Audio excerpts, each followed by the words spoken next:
माय बाप केवळ काशी तेने न जावे तीर्थाशी. तीर्थक्षेत्रावर नाही गेला तरी चालेल, फक्त मायबापांची सेवा. सांगू का, मायबापांची सेवा करणाऱ्या पोरांना सांगतो, जुन्या लोकांची म्हणा, लोकेश न दियल पुरत नाही आणि देव न दियल सरत नाही. आपला आहे राणी मग म्हणशे काय म्हणे, लोकेश न दियल पुरत नाही आणि देव न दियल सरत नाही. पण आई म्हण मी बदलाई टाकेले, कारण मी स्वतः अनुभव घेतोय. लोकेश न दियल पुरत नाही, देव न दियल सरत नाही. आई म्हण मी बदलाई टाकेले, कदाचित देव न दियल सरीजास, पण मायबापना आशीर्वाद कधीच कमी पडत नाही. हा माझा स्वतःचा अनुभव आहे. म्हणून आईबापांची सेवा केली पाहिजे, कारण त्यांच्यापेक्षा मोठं दैवत कोणतंच नाहीये. आणि महत्वाचा संदेश तरुण भावांना की दादा दारू पिऊ नका राजाओ, कारण या दारूने एवढा सत्यानाश केलाय ना, दारूने एवढा सत्यानाश केलाय ना. 15-15, 16-16 वर्षाची पोरं दारू प्यायला लागली हो. आणि दारू प्यायचं मेन ठिकाण म्हणजे हळदीचा बँड. हिंदू भावांना सांगतो, लग्नात बँड लावू नका असं मी अजिबात म्हणणार नाही. फुल एन्जॉय करा, फुल आनंद घ्या, पण मला सांगा दारू पिऊनच नाचलं पाहिजे असं जरुरी आहे का? बसलेल्या काकांना मी विचारतो, कोणत्या काकाला असं वाटतं माझ्या पोरानं दारू पिली पाहिजे? एखाद्या बापाला वाटतं का माझ्या लेकरानं दारू पिली पाहिजे? इथं बसलेल्या महिलांमध्ये विचारतो, मावशी कोणत्या ताईला वाटतं माझ्या पोरानं दारू पिली पाहिजे? वाटतं का तुम्हाला? नाही ना वाटत. तुम्हाला पण नाही वाटत ना माझ्या पोरानं दारू पिली पाहिजे? तुम्हाला वाटतं ना माझ्या पोरानं दारू नाही पिली पाहिजे? किती स्वार्थी लोक आहेत. आपला पोरगा दारू पिवायला नाही पाहिजे असं वाटत, पण आपला पोरांना लगीन मग दुसराच ना पोरले दारू पाहिजे नाचाडतच, म्हणजे याला कितला येडापणा म्हणशाल. काही काही गोष्टी खरं बोलायला गेलं ना सगळी माय बी सांगस तुम्हाला पोटणार नाही असं, आणि मला खरं बोला ना आवडस. एक कार्यक्रम नाही करता तोड जाणं तोंड चाळ घ्या, पण मी अजिबात करत नाही. मला खरं बोला ना आवडस. तुमले पटणं ते लिहा, नाही पटणं पण मला वापस दे द्या. आणि काय असं तोलतोलना धंदा बी नाही बा, तुमले पटाल पाहिजे मनीषीन कीर्तन करसू काही गरज नाही. आपली दुकानं आहे बेवर आहे दादासाहेब, दुकानं आहे बेवर आहे, गिराईकच नाही कमी नाही.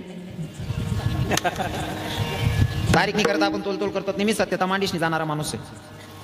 तुम्हाला एक गोष्ट सांगतो, या दारूने किती सत्यानाश केला, हळदीच्या भांडाने किती सत्यानाश केला, दारूने किती सत्यानाश केला. लक्षपूर्वक आहे का? 2-5 मिनिटात सेवेला पूर्ण विराम असेल. हळदीच्या बँडमध्ये 15-15, 16-16 वर्षाची पोरं दारू प्यायला लागली. असाच एक मुलगा 16-17 वर्षाचा पोरगा दारू पित होता. त्याच्या मित्रानं बघितलं आणि त्याच्या बापाकडे सांगायला गेला. म्हणले काका, हो काका तुमचा बाडू दारू पितोय हो. बापाला पडत पडत पोराला दारू पिताना बघितलं, कानाखाली वाजवली, गचंडी धरली, घरी घेऊन गेला. लाज वाटते का? रे तुझ्यासाठी पूर्ण आयुष्य खर्च केलं, अरे तुझ्यासाठी 1-1 रुपया जमा करतोय आणि तू दारू पितो, तुला अक्कल आहे का? लाज वाटते का? बापानं कानाखाली वाजवली, पोराला घरी घेऊन गेला. अजून 1-2 महिना झाला शांत होता, पुन्हा मित्रांनी धरलं आणि पुन्हा घेऊन गेले दारू प्यायला. बघा तुम्हाला सांगतो, मित्र सगळेच वाईट असतील असं नाही आणि सगळेच चांगला असतील असं पण नाही. मित्र तो समजदार आणि तो चांगला. एखादा मित्र जर दारू पित असेल तर त्याच्या कानाखाली वाजवली समजावं खानदानी मित्र आहे. आणि एखादा पीर आहे ना, दुसरा मारायला गेला तरी तिसरा सांगा जाऊ दे रे नको मारू, त्याला पेव देणार आहे, मोठा लाच ना पीर आहे ना, समजले नीचे रे भाऊ. हवा आपली पार्टी ना नाही, आपलं वाटपुड करायला बसेल शेव. दुसऱ्यांदा पुन्हा मित्रांनी त्याला दारू प्यायला सांगितलं. दारू पित होता, बापाला एक मित्रानं सांगितलं, म्हणले तुमचा बाडू दारू पितोय. बापाला तोपर्यंत भाऊ नेमंठा हवी जायला होता. बाप गेला मारायला, बाप मारायला गेला, यानं नशाच्या नादात डायरेक्ट बापाची गचंडी धरली, बापालाच मारायला उठला. बाप रडायला लागला. ज्या पोरासाठी मी राबतोय, ज्या पोरासाठी मी काबाड कष्ट करतोय, त्या पोरानं सर्व लोकांच्या समोर माझी गचंडी धरली, बस जीवच नाही ठेवायचा म्हणले. बाप गेला घरी, डसा रडायला लागला पत्नीच्या जवळ बसून. बाई म्हणते का हो काय झालं? काय ना म्हणले आपला पोरगा दारू पित होता, मी त्याला बोलायला गेलो, त्यानं माझीच गचंडी धरली आणि मला मारायला उठला. म्हणले बस आता जीवन संपवून घ्यावं असं मला वाटतं. बाई म्हणते धनी स्वामी तो लहान आहे, त्याची वय किती आहे? अहो लहान बाळानं जर मांदीवर शी केली तर आपण मांदी कापून फेकत नाही ना, त्याच्यावर पर्याय आहे. म्हणे काय? त्याचं लग्न करून टाका, त्याची बायको आल्याच्या नंतर सुधरेल. दुसरं लग्न केलं, त्याचं लग्न केलं, बायको आली, बायकोची आई लक्षात आलं 2-4 दिवसात की माझा नवरा दारुडा. पण पोरगी खानदानी होती, विचार करत होती, बाई आता जर का मी इथून चालली गेली तर तिकडे माझ्या मायबापांची इज्जत जाईल, लोक म्हणतील तुझ्या पोरीनं संसार नाही केला, इथं येऊन बसली, माझ्या मायबापांना ऐकावं लागल. थोड्या दिवसाच्या नंतर सुधरवते म्हणले याला. बाई संसारात अडकली. एक मुलगा झाला, मुलगी झाली, 8 वर्ष झाली. मुलगा 9-10 वर्ष झाली. मुलगा 8 वर्षाचा, 6 वर्षाची मुलगी झालेली आहे. हा दारुडा गेला बायकोकडे, मला दारू प्यायला 100 रुपये दे म्हणले. बाई म्हणते का हो धनी तुम्ही कामाला जात नाही, धंद्याला जात नाही, माझ्या मजुरीच्या पैशातून दारू पिता, तुम्हाला लाज नाही का वाटत? तो म्हणतो मला शहाणपणा शिकवते वय, ज्या आई बापानं मला जन्माला घातलं मी त्यांचं ऐकलं नाही, तुझं कुठून ऐकणार आहे? म्हणले दारू प्यायला 100 रुपये दे. बाई म्हणते आतापर्यंत तुमच्या मनासारखं झालं, आता याच्या पुढे तुम्हाला दारू प्यायला पैसे भेटणार नाही. सोन्यासारखी 2 लेकरं आहेत म्हणले, या पोरांचं शिक्षणाचं काय, या लेकरांचं लग्नाचं काय ते बघा ना. हा नराधम तरी ऐकतच नव्हता. दोघं नवरा बायकोची भांडण चालू होती. एका नालायकानं बघितलं गलीतल्या मित्रानं, त्यानं बोलवलंय भैया इकडे.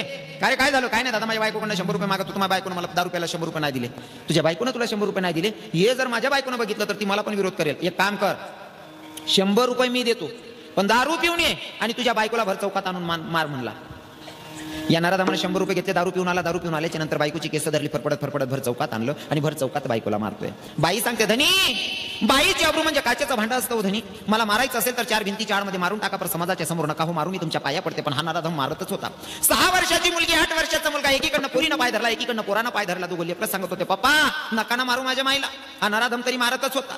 दोघं लेकरांनी पाय धरलेले, दोघं लेकरांना धरलं, दोघं लेकरांना साईडला फेकलं, पुन्हा काठी घेतली आणि बायकोला मारतोय. बाई सांगते, धनी गावातली लोक सगळी बघतायत हो, सगळ्या गावाच्या समोर तुम्ही मला मारतायत. स्वामी बाईची अब्रू म्हणजे काचेचं भांडं असतं हो, नका ना मारू.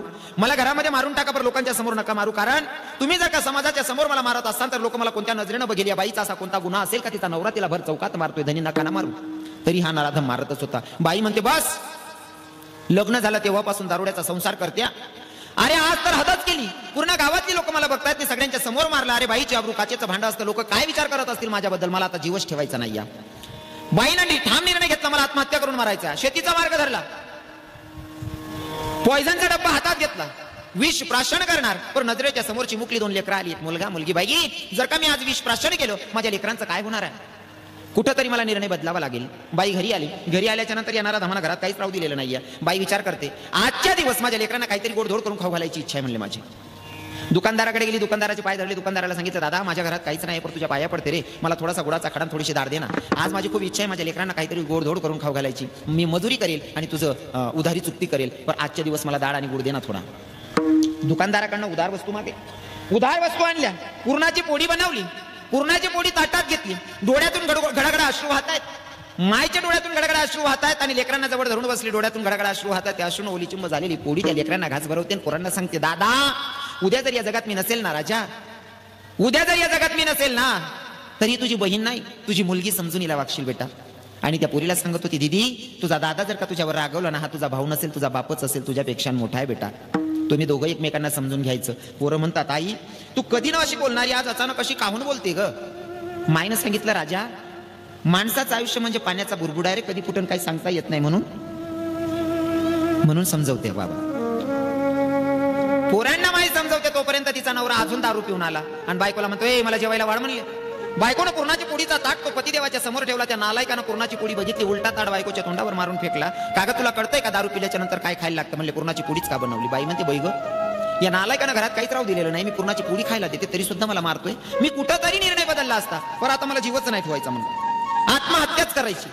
नवऱ्याला बाहेर बेट टाकलेला अंगणामध्ये आणि दोघं लेकरांना माईजवळ धरून झोपली. कदाचित त्या दोघं लेकरांची आई जवळ झोपायची शेवटची रात्र असेल. एकीकडे मुलगा, एकीकडे मुलगी. अर्ध्या रात्री बाई उठली, आतल्या रूम मध्ये गेली आणि विष प्राशन केलं. सकाळी 7 वाजेला पोरगा उठला. उठल्याच्या नंतर इकडे तिकडे पाहतोय, माय काय दिसत नाही. माय तर आमच्या जवळ होती, माय गेली कुठं. माय दिसत नाही, माय गेली कुठं. घरामध्ये ढुंकून बघितलं, भिंतीच्या आडमध्ये माय झोपलेली. त्या 8 वर्षाच्या लेकराला जन्म आणि मरण यातलं अंतर सुद्धा कळत नव्हतं. त्याला माहितच नाही माईनं विष प्राशन केलं. आईला म्हणत होता, आई अगं उठ ना. आई तू आमच्या जवळ झोपली होती, इथं येऊन झोपली का ग बाई. आमचं काय चुकलं का गाई. आई असा काय गुन्हा झाला ग आमच्यावर राग करून तू इथं येऊन झोपली. माय काहीच बोलत नाही. पोरगा विनंती करतो, आई अगं उठ ना. आई आमचा असा कोणता गुन्हा झाला ग माय, तू इथं येऊन झोपली. आई अगं बोल ना. तो पोरगा रडत होता. त्याच्या 6 वर्षाच्या बहिणीनं त्याचा रडण्याचा आवाज ऐकला. ती पण उठली. दादा का रे, काय झालं. काय नाही ग बाई.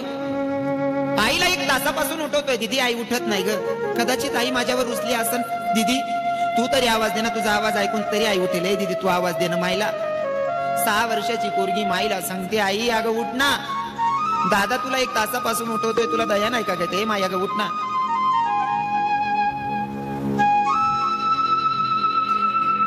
दादा तुला 1 तासापासून उठवतोय, आई तुला आमचा आवाज ऐकायला येत नाही का. ये माय अगं उठ ना.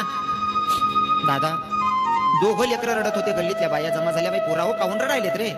ए मावशी, माझी माय रात्री झोपताना आम्हाला जवळ घेऊन झोपली, पण सकाळी उठलो तर आई भिंतीच्या आडमध्ये पडलेली आहे. मावशी कदाचित आमची माय आमच्यावर रुसली असेल. काकू तुम्ही तरी उठवा ना माझ्या मायला, तुमचा आवाज ऐकून तरी उठेल.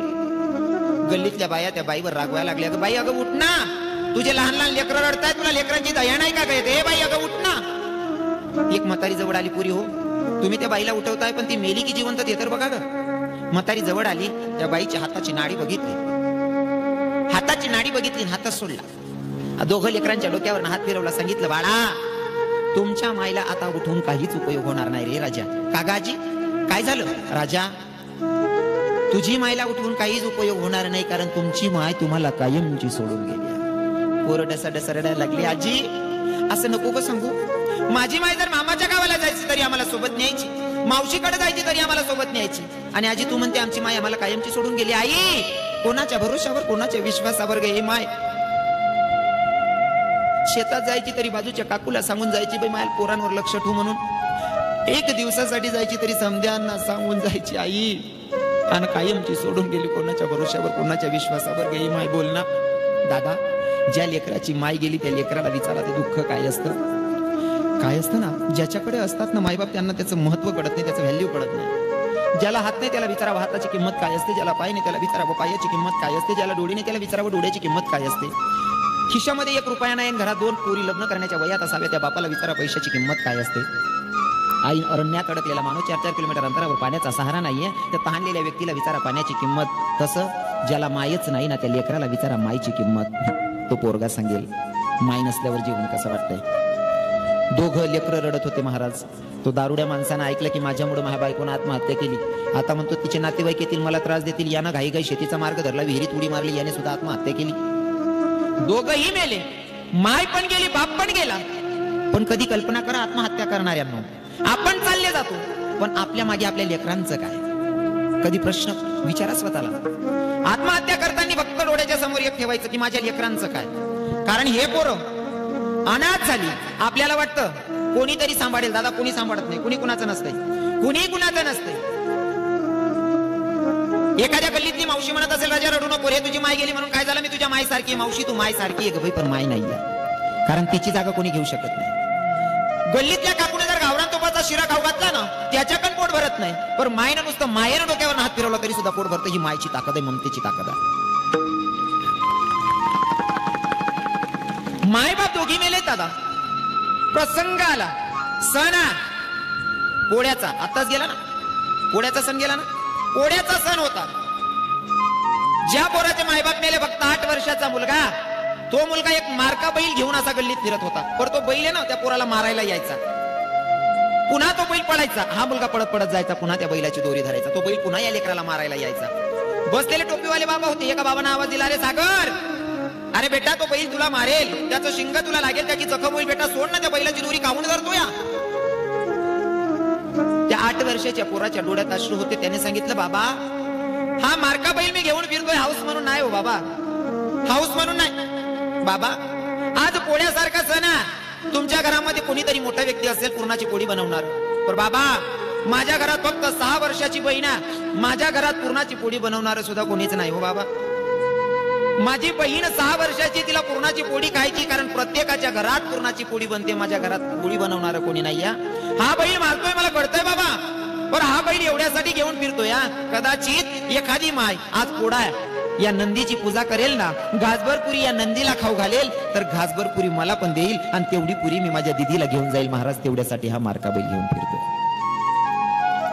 काय प्रसंग असेल नाही का त्या लेकरांवर, काय प्रसंग असेल. हे सगळं घडलं कशामुळे होतात असेल सर, कशामुळे घडलं? दारूमुळे, फक्त दारूमुळे. तर मला असं वाटतं दादा, कदाचित तुमच्यापेक्षा कदाचित ज्ञानानं मानानं खूप लहान असेल मी, पण माझ्या तरुण भावांना, या गरीब भावाची रिक्वेस्ट आहे की दादा दारू अजिबात पिऊ नका. या दारूनं चांगल्यांचा सत्यानाश करून ठेवलाय, म्हणून दारू पिऊ नका. आणि दुसरी गोष्ट म्हणजे विमल खाऊ नका. या विमलने एवढा सत्यानाश केलाय, विमल खाऊन घ्या, दगडावर थुंकून या. 1 महिन्याच्या नंतर गेलात ना तरी सुद्धा दगडावरचा दाग जात नाही. जर दगडवरनं दाग जात नाही भाऊ, तुम्हाला आतडा साधं काम करत होईल त्याला. हा आपण बाकी ना भाऊ, विमल खायला तर ते पुढीले फाटेल, पुढीले बोट माट काही नाही, असा वर उडावतोस. मी गाडी जास ना म्हणे, असा स्टँडवर गणच चित्र बितकच नाही. हा गणच उल गेलो वावरे राहतस, असा खायले तर बोट मा घालले तर पुढे असा वर फेकतस, म्हणजे देवले सांगतात जागा काली कर रे मी राहिनो.